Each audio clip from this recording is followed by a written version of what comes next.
Hey, this is Doug Field along with my co-host Ron Bachman, and welcome back to the final segment, HealthCare Consumerism Radio, and our continuing discussion on HSAs, the celebration of the 10th anniversary. Look back, present day. Happy birthday. Look ahead. Yeah.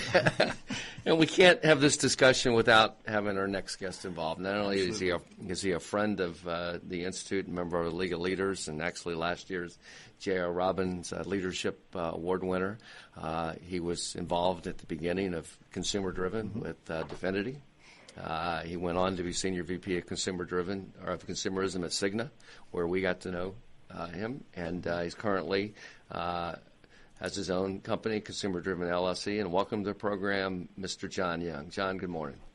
Good morning. How are you guys? Good, my friend. Good to have you here. If you've been following some of the dialogue, kind of pick up and kind of give us your view on, the beginning and where we are today and where you see it going. I'm happy to. Just thrilled to be with you guys this morning. It was great to listen to Roy and Bev's perspectives, and I was out in the field trying to get people to embrace this new idea. So I went through a lot of shoe leather in the early days, and this was not for anyone who fears rejection, let me tell you, because innovators that would embrace this type of thing were few and far between, and then once in a while you would find the believer or some really well leveraged HR person who knew how to get the senior leadership team to agree.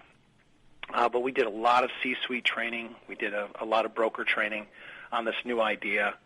And this is the first HRA plan was Medtronic. You mentioned that, Ron, and it was October 1st, 1999. So a lot of 1999 and 2000 was quite a bit of walking into offices and trying to get people for that light to turn on, that idea that the way we're doing employee benefits is lunacy, and that what we needed to do was turn it into the hands of normal people, and with the proper financial incentives, they would make different decisions, and then viola. Once in a while, you would get someone to start to embrace. So it was a slow going, and where the most interest was in the jumbo firms because they almost have like some built-in innovation within their benefit staff. They want to be fresh. They want to do the new thing.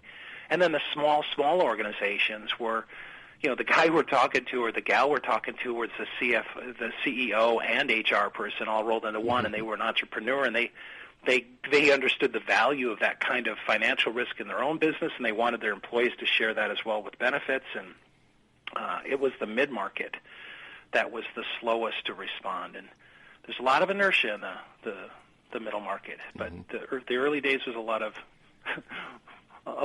work. Let me tell you, a lot of heavy lifting, right? Yes, John. It's really a testament to how the free market works. That there were people like you that were out there trying to explain and promote the products. We didn't need the government, hiring navigators to try to explain, set up their own websites. You made it work. But, one of the things about, and our paths have crossed for so many years and all this, one of the things that may be fascinating for our audience to hear a little bit about is you worked for companies that both embraced the account-based plans and for a company that didn't. When you worked for Great West, they were not as aggressive in the marketplace as, say, Cigna was when you worked with them. And they didn't quite match up with your interests. Tell us what happened to a company that didn't have the foresight to get into this market and take advantage of these new approaches. What happened in that environment? Well, I think John Maxwell once said something like everything rises and falls on leadership. It's all about leadership. Right. And the leader at the time at Great West, I think he said this to you, Ron. I mean, I remember you telling me this, that he said to you something like, consumers don't want to be driven, they want to be chauffeured. Exactly. Right? Yes. And we won't mention who that was. Right. But you know what? He was spot on right. I mean, if we take a look at our feet or behind us, we're going to develop different types of, solutions for people. But if we look ahead and say, okay, what is really best for the corporation, for the individual, for this country, We have a completely different set of eyes. And at the time, that organization believed in a modified type of consumerism plan that still had copays, but tried to get people to be a little bit more savvy and prudent in the outpatient area and some labs and X-rays where the thinking was people had more time to make different decisions. But they were not embracing account-based plans. And I had Nikita Khrushchev moments with the senior leadership team. I stood up on a chair. At that time, I think I weighed 310 pounds, so I think it's pretty dramatic. But organizations that have leaders that believe make the difference. Well, and that's true of those customers you're trying to get. The companies that had the leaders that had the foresight to see the value of this were those early adopters that you were able to get into. And, following that same example we were talking about with, whether they want to drive or be chauffeured, I think the real parallel to the account-based plans is you'll more effectively use that taxi or that limousine if you're paying the taxi driver as opposed to somebody else paying the taxi driver, and you'll get to where you want to go more rapidly. Yeah, well put. So we see ultimately that company, as I recall, sold off their group business. Is that correct? Right. I mean, they were acquired by Cigna. Yeah, so they got out of the business and they sold their client base to a company that wanted to implement the kind of consumerism we're talking about. So, I mean, that's, again, the power of the marketplace. Different companies get to make different strategic choices, and you're going to have winners and losers. The companies that don't look into the future, find a way things are going to be more effectively delivered, better products, better choices, better options, lose out, and other companies that embrace that future and make good choices for their clients and develop products are going to be winners. So as we begin to move forward, tell us about where you are today in your enthusiasm around health savings accounts. Oh, I think today is we're well into the early adoption of HSAs, and a lot of people might just wrinkle their nose at that because only 7% of Americans have these. They're covered Americans have HSAs. The Mercer's report last year showed 16% of people in account-based plans, which doesn't sound like a success, and frankly, it isn't. It's a failure because these things we've known for so long how that these things in fact work and are awesome at controlling costs and improving health. There should be 8 out of 10 people in these plans, right? So, but here we are.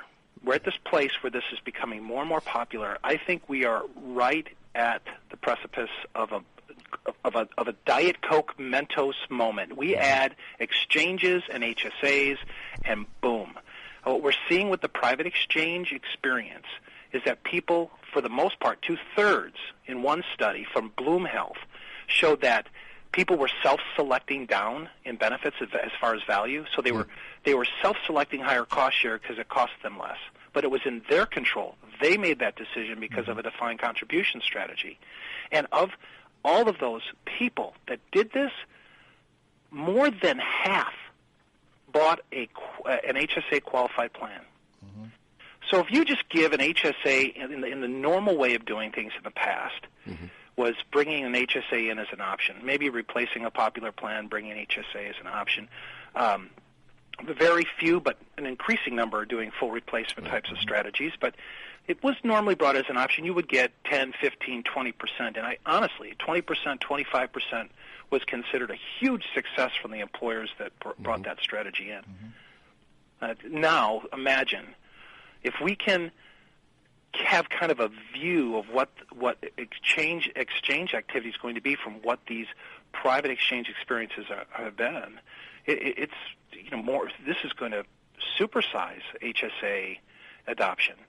1 out of 2 people are going to self-select lower benefits with HSA qualified structure, and now the industry needs to step up, help the problem, as you all know, is most of us are pretty illiterate when it comes to the healthcare system, our healthcare plan, HSAs, how it works, but not just getting people enrolled in these plans. We have to put a lot of attention on the customer to make sure they understand the value of the HSA when these new high cost share arrangements that these people have embraced.